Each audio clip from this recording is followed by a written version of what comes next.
peace, gratitude, and highest heart. Welcome to the YouTube live book reading of Clinical Application of Respiratory Care by Barry A. Shapiro, Ronald A. Harrison, and Carole A. Trout. Welcome. I'm your moderator, Uriel Neville Riley. We pick up at page 7.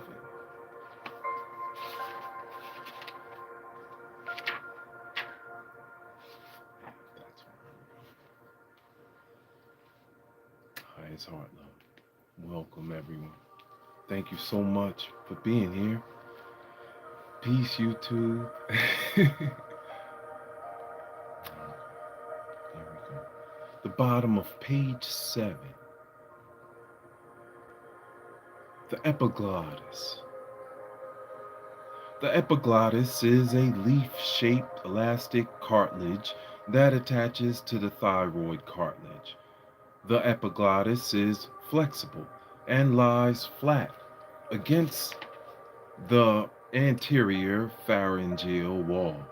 The primary function of the epiglottis is to cover the glottic opening during swallowing, thus preventing entrance of foreign substance into the airways. Laryngeal function. There are 4 prime functions of the larynx. 1.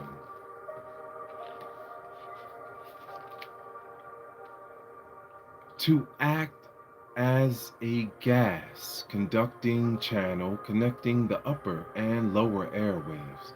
2. To protect the lower airway from foreign substances. 3. To participate in the cough mechanism. And 4. To participate in speech. The larynx serves a protective function for the lower airway by closing off the glottis during the swallowing mechanism. This prevents food when it is being mobilized from the oropharynx to the esophagus from entering the tracheobronchial tree. An essential defense mechanism of the pulmonary system is the cough. The cough mechanism, see Chapter 8, depends on the ability of false chords, areoepiglottic folds, true vocal cords, and epiglottis to establish an airtight laryngeal closure. The degree of tensing of vocal cords is responsible for the pitch and quality of sound produced in the processes of speech. The tracheobronchial tree. Okay, yeah, we're at the middle of page 8. Thank you for being here. Peace, YouTube. Clinical application of respiratory care. Thank you for reading this. This is universal application knowledge and wisdom. Highest heart love. The lower airway is separated into 2 sections, the tracheobronchial tree and the lung parenchyma. The tracheobronchial tree functions as a system of conducting tubes, allowing passage of gas to and from the lung parenchyma, where molecular exchange takes place between blood and alveolar gas. The tracheobronchial tree can be further subdivided into 2 portions, the central airways, the bronchi, and the transitional airways, the bronchioles. Histology. As the tracheobronchial tree branches, the diameters become progressively smaller. Table 1:1. The tracheobronchial wall is composed of 3 major layers. Figure 1:2. 1. An epithelial lining. 2. The lamina propria. And 3. The cartilaginous layer. The epithelium is composed of pseudostratified, ciliated, and columnar epithelium with numerous mucus and serous secreting glands. The epithelium has a well defined basement membrane with some mucus glands extending beneath the basement membrane. The lamina propria, or submucosa, is composed of loose, fibrous tissue containing numerous small blood vessels, lymphatic vessels, and nerves. A complex network of longitudinal and circular geodesic elastic fibers exists in relation to a reticular network of smooth muscle. This bronchial smooth muscle may contract, resulting in an acute increase in airway resistance, such as bronchial spasm, is a common disease entity. In respiratory care, a great deal of effort and concern is concentrated on the prevention and relief of the bronchial spasms. The cartilaginous layer is composed of varying amounts of cartilage, which completely disappears in the tubes of less than 1 millimeter in diameter. The contents and functional significance of these layers change as the diameters of the tubes become smaller. And just right here, I'm just going to give a brief pause because I want to show you this table 1-1. Okay, so on page 9, pulmonary anatomy and physiology. Okay, it has table 1-1, size relationships in tracheobronchial tree, and then it says trachea centimeters 2, and then millimeters 20, and then microns 20,000.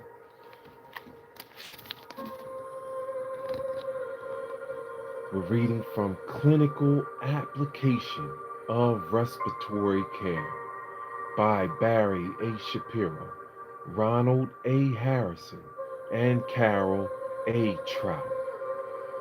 Published in 1979. Thank you so much for being here and reading this masterful work with us.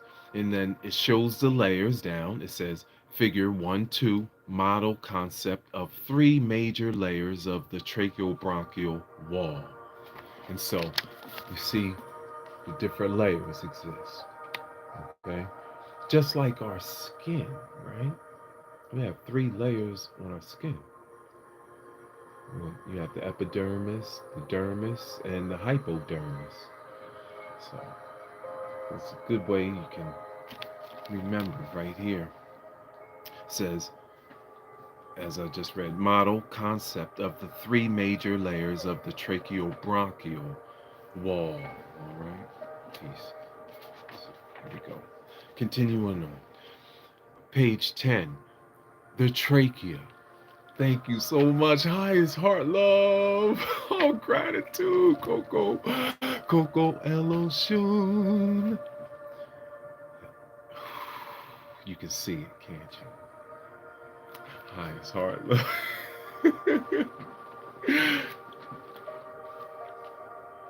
In this lifetime, I did it.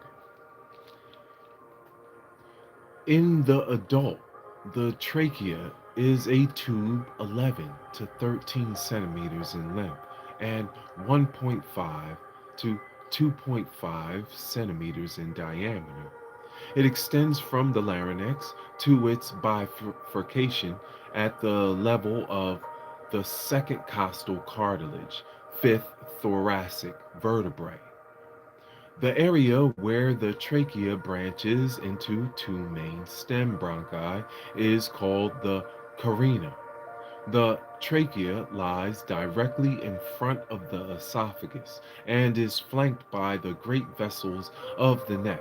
A portion of the thyroid gland crosses the anterior surface of the trachea in the neck. The trachea is supported by 16 to 20 C-shaped cartilages. The posterior wall is composed of a flat membrane which is devoid of cartilage. This membrane is separated from the anterior esophageal wall by loose connective tissue. Main stem bronchi.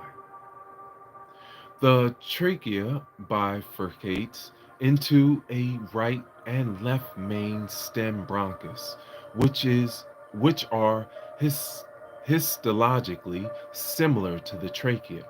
The right main stem bronchus is wider and shorter than the left and appears to be an extension of the trachea. The left main stem bronchus appears to be a branch of the trachea. In the adult, the right main stem bronchus forms an approximately 25-degree angle with the vertical axis. The left main stem bronchus a 40-degree and 6 to 60-degree angle.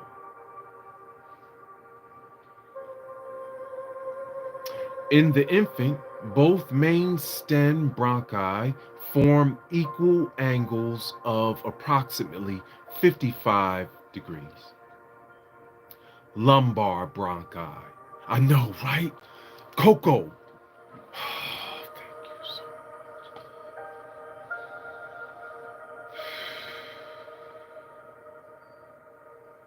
You can see it clear.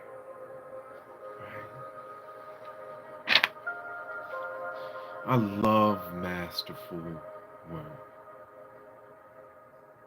because they take you into the depths. That's what we're doing. We manifested this. That's what we're doing.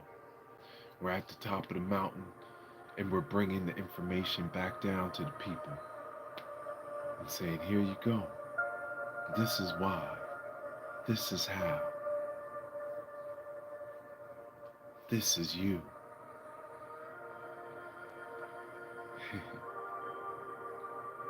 Main stem bronchi. The trachea bifurcates into a right and left main stem bronchus, which are histologically similar to the trachea. The right main stem bronchus is wider and shorter than the left and appears to be an extension of the trachea. The left main stem bronchus appears to be a branch of the trachea. In the adult, the right main stem bronchus forms an approximately 25-degree angle. That's why I had to read it again, because I want you to visualize it with it. I told you we're going to take our time with this, Like, this is masterful stuff. Like, yeah, you already understand. That's what you do with this, right? Walk it. With the vertical axis. And the left main stem bronchus, a 40-degree to 60-degree angle. In the infant, both main stem bronchi form equal angles of approximately 55-degree angles. So that's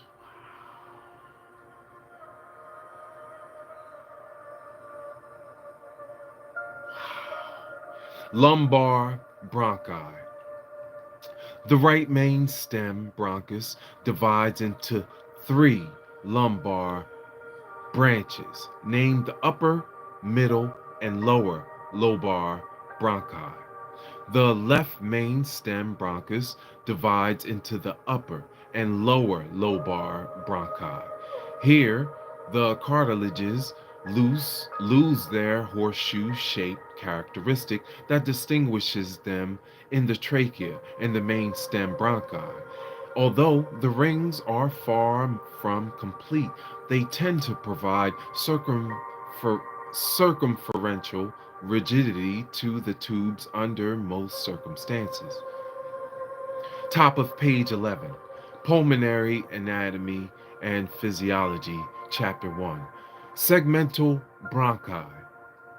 The lobar bronchi give rise to various branches which are called segmental bronchi and are named according to the lung segments they supply. These segmental bronchi are very important to the application of the bronchial hygiene and chest physical therapy. See chapter 12. Small bronchi. The subsegmental every yeah, small bronchi. Subsegmental.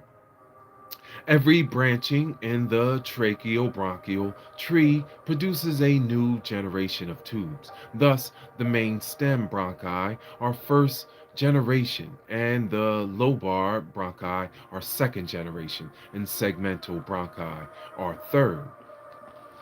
Here we go. Figure 1-3 shows the segmental bronchus, small bronchus, the bronchiole, and the terminal bronchiole. Clinical Application of Respiratory Care by Barry A. Shapiro, Ronald A. Harrison, and Carole A. Trout. Second edition.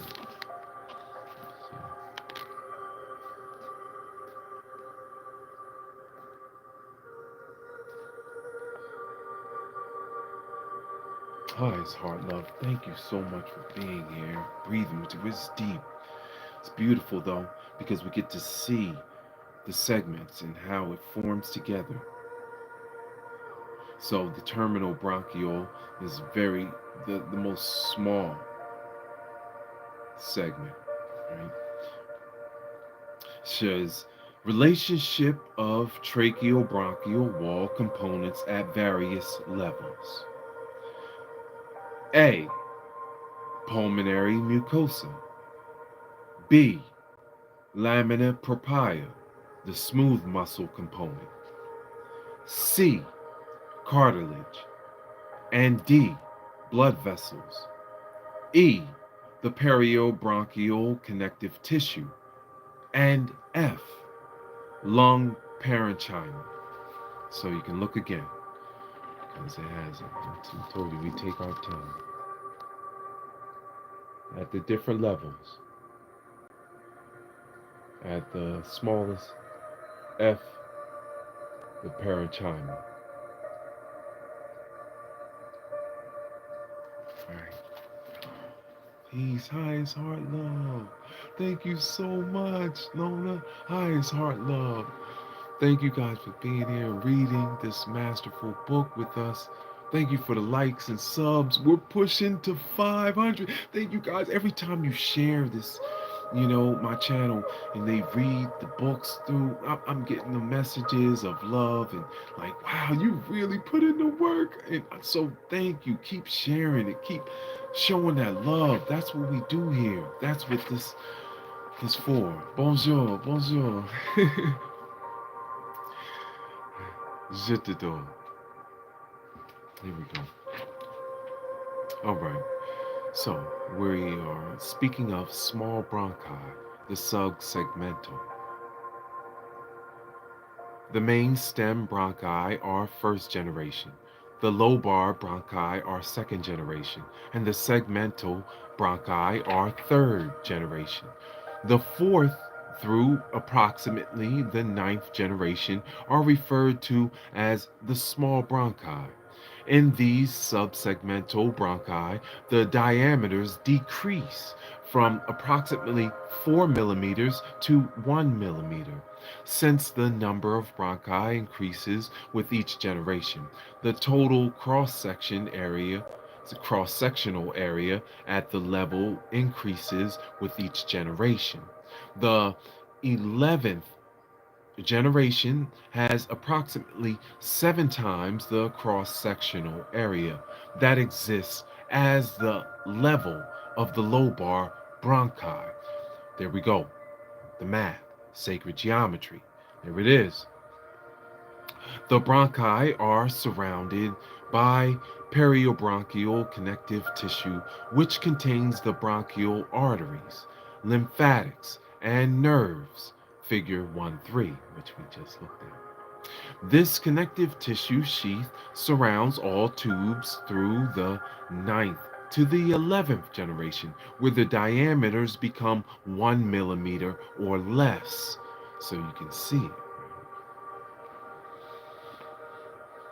At this point, the connective tissue sheaths end, and the walls of the tubes become continuous with the lung parenchyma. Tubes greater than 1 millimeter diameter with connective tissue sheaths are called bronchi. These central airwaves are responsible for 80% of the normal airway resistance. Tubes less than 1 millimeter diameter without connective tissue sheaths are called bronchioles. There we go. Connected the dots. And going into bronchioles in the middle of page 12. Transitional airways.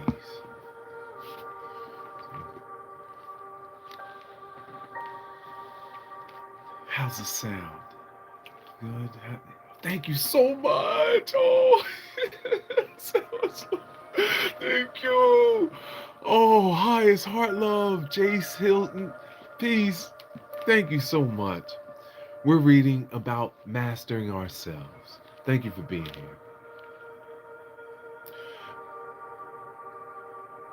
Bronchioles, transitional airways. In the bronchioles, beginning with the ninth to 11th generation from the trachea, 1. Diameters become less than 1 millimeter. 2. Cartilage is completely absent. And 3. Lamina propria is directly embedded in lung parenchyma. The patency of the airways no longer depends on structural rigidity. Airway patency here is primarily dependent upon elastic recoil formed by the surrounding tissues. At this level, airway patency is influenced less by in yes, intrathoracic pressure and influenced by more by the alveolar pressure and the alveolar geometric changes. Since the number of bronchioles increases with each generation, the total cross-sectional area of these airways increases greatly. The net effect is that resistance to airflow in these smaller airways is individually greater. Although the overall airway resistance in these smaller airways represents only 10 to 20% of the normal total airway resistance. The bronchioles have spiral muscle bands and a cuboidal epithelium. Blood supply for the entire tracheobronchial tree is via the bronchial arterial circulation. Very key, very key. The tracheobronchial tree ends at approximately the 16th generation from the trachea. These final generations are known as terminal bronchioles. The 16th generation.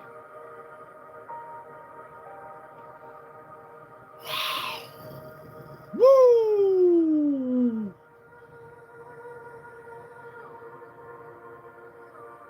Terminal bronchioles.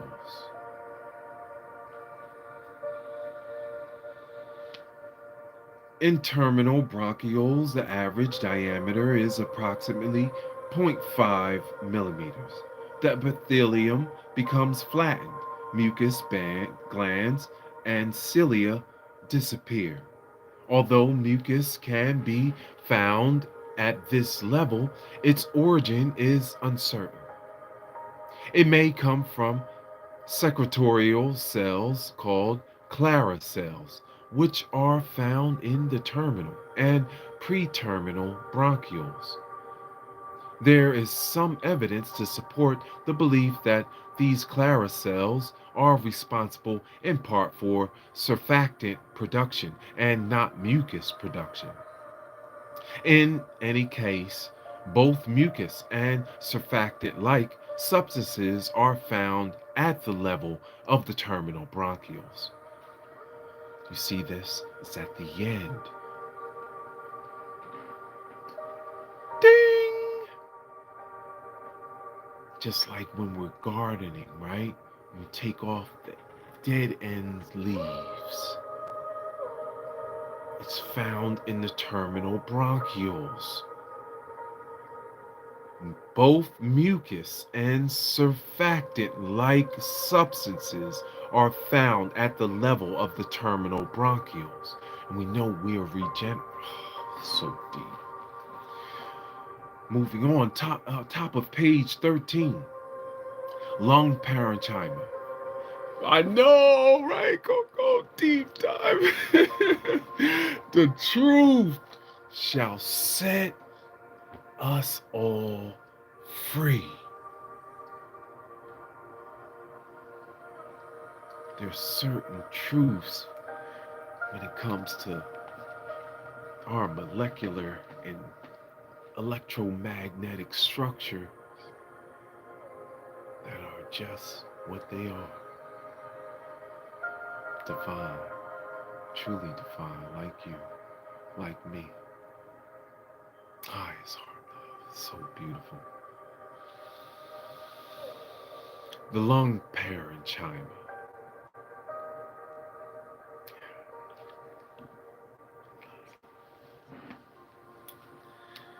The function of the tracheobronchial tree is to conduct, humidify, and heat inspired air. Distal to terminal bronchioles, the function is to allow molecular gas exchange between blood and alveolar air. The bronchial arterial system ends at the terminal bronchiole. Nutrient blood supply distal to this point must be via the pulmonary arterial system. Respiratory bronchioles, flat alveolar epithelium void of cilia, mucus, and serous glands is present in respiratory bronchioles. The respiratory bronchioles continue for approximately 3 generations and serve as a transition to pure alveolar epithelium possessing maximum gas exchange capability. Primary lobules, see figure 1.1. The alveolar epithelium lines all of the lung parenchyma. This parenchyma is actually composed of numerous primary lobules or functional units. Although anatomists disagree about this concept of primary lobules, the popular view is that the primary lobule is the unit supplied by a first order alveolar duct. There are approximately 130,000 primary lobules in the lung. Each lobule has a diameter of about 3.5 millimeters and contains approximately 2.2. Oh,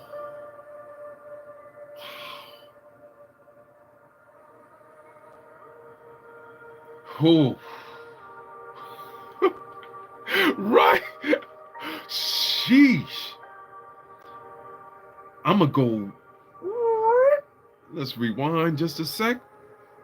There are approximately 130,000 primary lobules in the lung.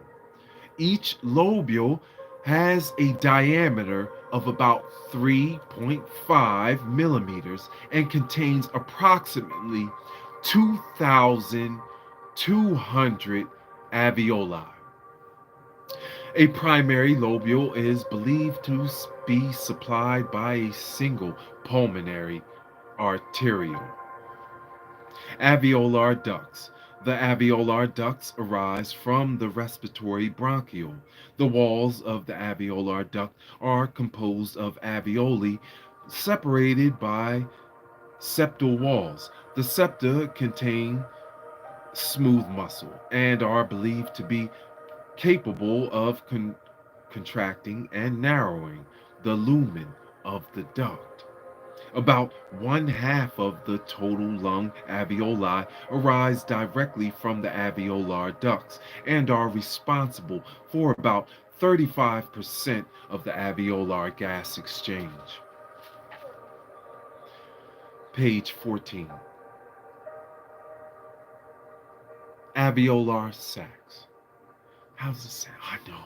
Incredible, she says. Oh, thank you. Coco Elo Shoe. Thank you.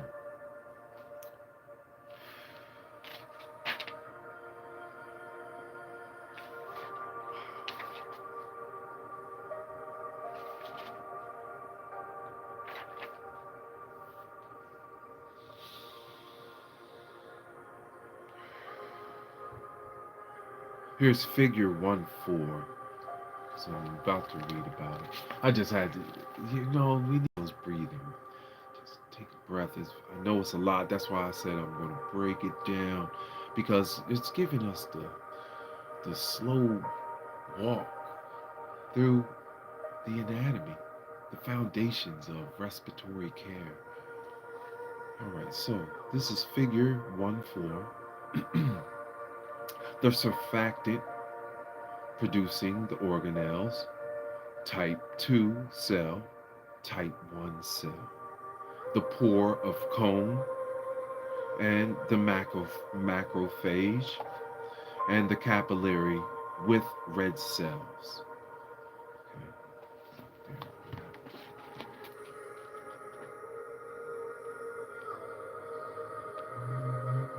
I love you so much. Thank you so much. Clinical Application of Respiratory Care by Barry A. Shapiro, Ronald A. Harrison, and Carole A. Trout, the second edition. It says, Figure 1-4, schematic representation of alveolar epithelium. See text. Note, the majority of surface is the cytoplasmic extension of type 1 cells. See, inside section. That's the cytoplasm. Remember of how cells work. That's why it's important for us to speak kind, right? To pray for one another, to love one another. Because think about the empty space that we don't see. We convert that into the energy that we see.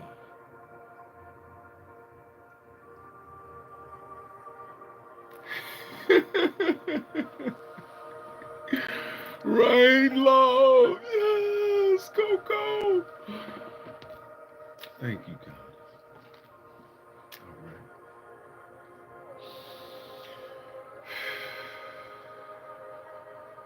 right. Alveolar sacs. Alveolar sacs are the last generation of the airways and are functionally the same as alveolar ducts, except that they are completely blind passages. These alveolar sacs exist in clusters of 15 to 20 and have common walls between them. This mechanism greatly increases the surface area of the lung and plays a great role in the elastic recoil of the lung parenchyma. The alveolar sacs are responsible for approximately 65% of the alveolar gas exchange. Alveolar epithelium, figure 1-4. The precise nature of the lung gas tissue interface has been a subject of controversy for many years. The advent of electron microscopy has added great knowledge about the nature and substance of the alveolar epithelium. Although the exact makeup of this epithelium is still not completely known, generalizations can be stated beyond reasonable doubt. 95% of the total alveolar surface is composed of alveolar type 1 pneumocytes. These cells have a relatively flat nucleus from which the cytoplasm extends in a disc like fashion for a significant distance. This very thin zero point 0.1 cytoplasm provides a surface area for gas diffusion. The metabolic activity of these cells is believed minimal. The intercytoplasmic junctions are very tight between all the epithelial cells. The most numerous alveolar pneumocyte is the type 2 cell, which undergoes meiotic division and is believed to give rise to the type 1 cell. These pneumocytes are cuboidal circulatory type cells. Cuboidal. Yeah, cuboidal circulatory type cells with microvilli on the alveolar surface and have profound metabolic activity.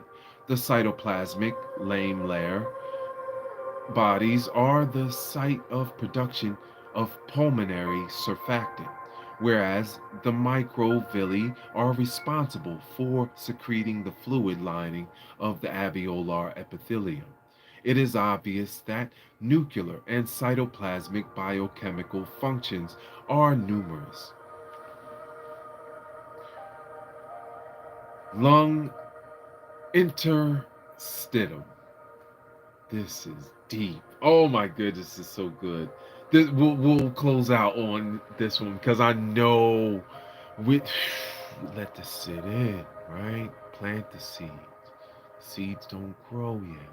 We're just letting the visualization come in. We have our lives to devote to learning about ourselves, right?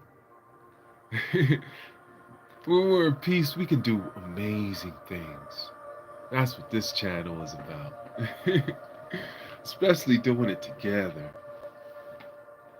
being in peace, in love.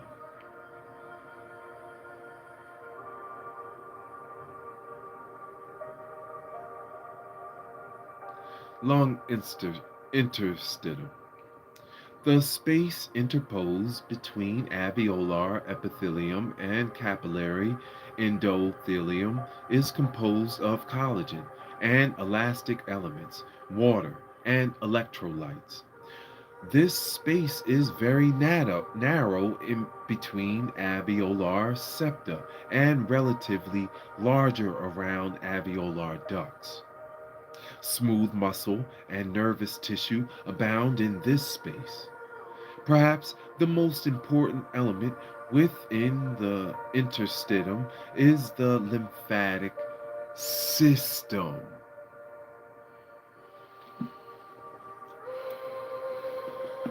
Ding! Since pulmonary interstitial pressure is below the atmospheric, where As right arterial pressure is above the atmospheric, lymphatic flow cannot be passive. The active propulsion involves both intrinsic forces, e.g., the respiratory movements, arterial pulsations, and intrinsic lymphatic persistalis.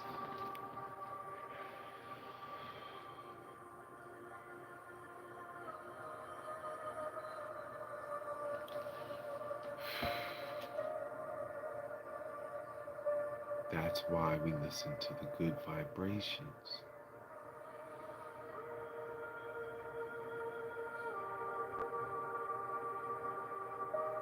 Oscillations.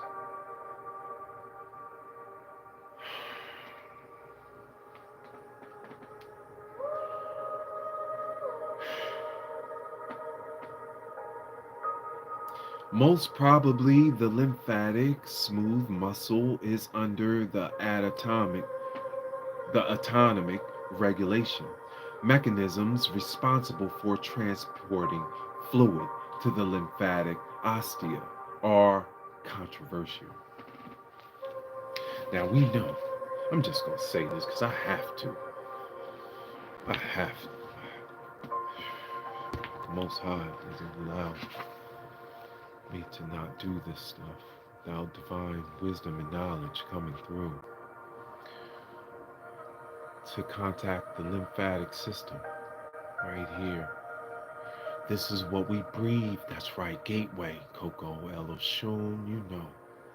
So when we breathe right here, when I'm doing that in your healing session, and I say, breathe 3 times right here, and they go,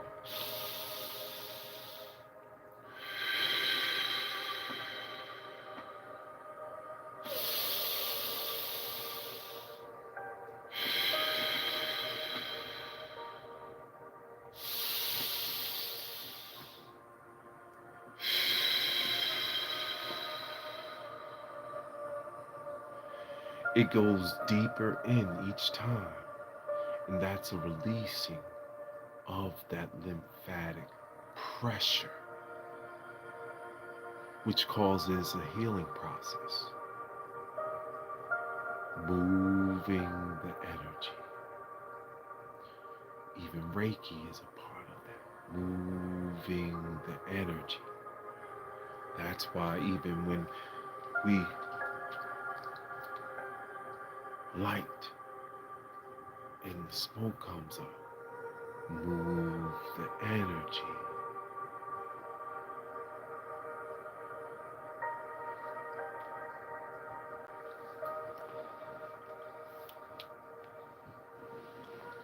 Lung endothelium. Compared to most systematic endothelia, the pulmonary endothelium is leaky. This means that fluid and some colloid molecules normally pass from plasma to interstitium. The fact that capillaries are leaky and readily made more by disease and the epithelia junctions tight is a crucial relationship to remember. What I was just saying. But my grams would have me do the technique for headaches in honor. Yes! Honor. She knows. Thank you so much. Coco Eloshun. Thank you to your grandmother. We say your name in honor. Masters. And it just stated it as I read it.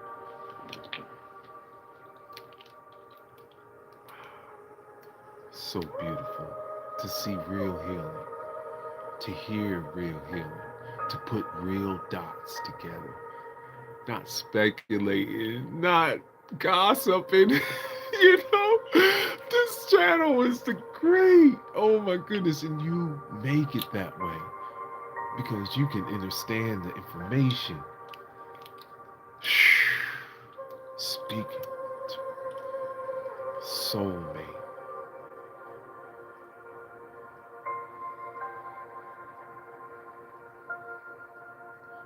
Intracellular biochemical activity of pulmonary endothelial cells appears similar to systemic endothelial cells. Pulmonary endothelial cells are known to be responsible for production and or destruction of catecholamines, bradykinin, acetylcholine, serotonin, histamine, and prostaglandins, which are neuro.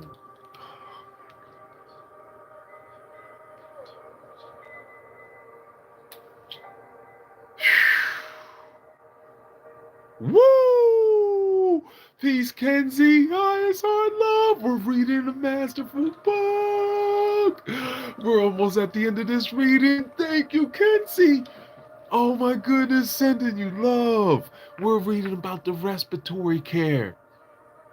Awesome!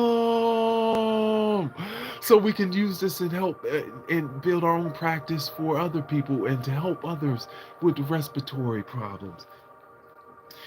We're almost at the end of this reading, and then we'll pause. Thank you so much for being here. Undoubtedly, others will be discovered in the future. The mucus blanket. The lung has always been recognized as an organ vulnerable to disease. Throughout the recorded history of man, plagues of pneumonia and pneumonia like diseases have resulted in countless deaths. Infectious pneumonia was the greatest killer in the United States prior to the advent of antibiotics. As early as 1930, there were serious investigative efforts made to delineate the normal defense mechanisms of the lung. Numerous theories were developed over the next several decades concerning the normal defense mechanisms and their resultant alter- alterations in disease. The advent of the electron microscope in the 1950s resulted in a rapid increase in knowledge of the pulmonary defense mechanisms. Of great importance to the field of respiratory care is the discovery of the existence and functioning of a normal defense mechanism of the pulmonary tree, known as the mucociliary escalator or the mucus blanket. And we'll pause right here. Continue back. I want to thank you and give honor and reverence to all my mods, highest heart love. I'm always praying for us, always sending out energy to let us know peace, light. It's like a signal. Light workers unite. Well, it's also a signal to my love. I'm here, reading to you, love and order. Highest heart love. Clinical application of respiratory care by Barry A. Shapiro, Ronald A. Harrison, and Carole A. Trout. Highest heart love, YouTube. Thank you so much. When we pick back up, we'll go back in. Page 16 on. Honor you. Some love water.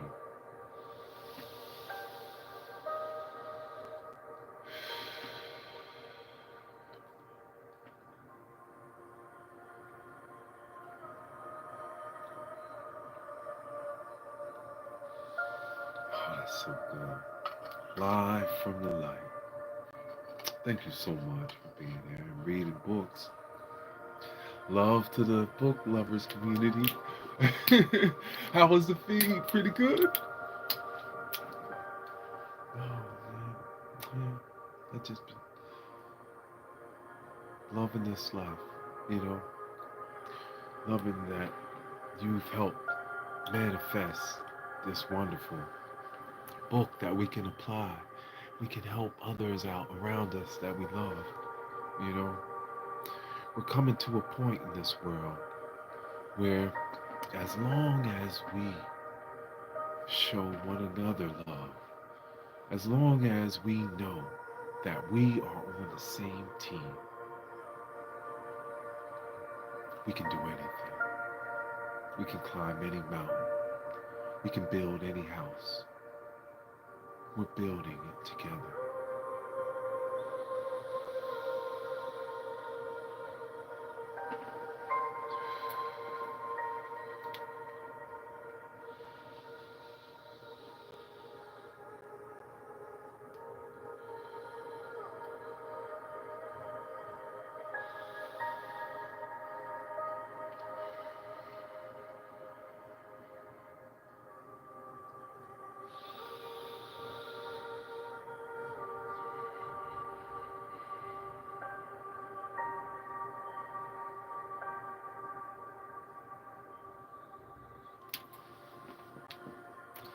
Highest heart love.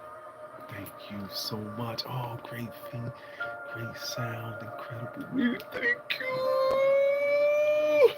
Thank you so much. Thank you for sending all your prayers and love. Thank you for all your support. You bought my book, and it's just so beautiful, and I'm so grateful. Thank you so much, Coco Eloshun. Thank you, Goddess. Oh, I'm here for you, locked in. Y'all have a wonderful day. Anything you want to say? I'm here. I'll say it. I love you.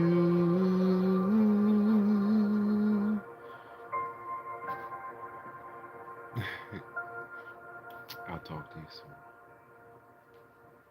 Peace, peace.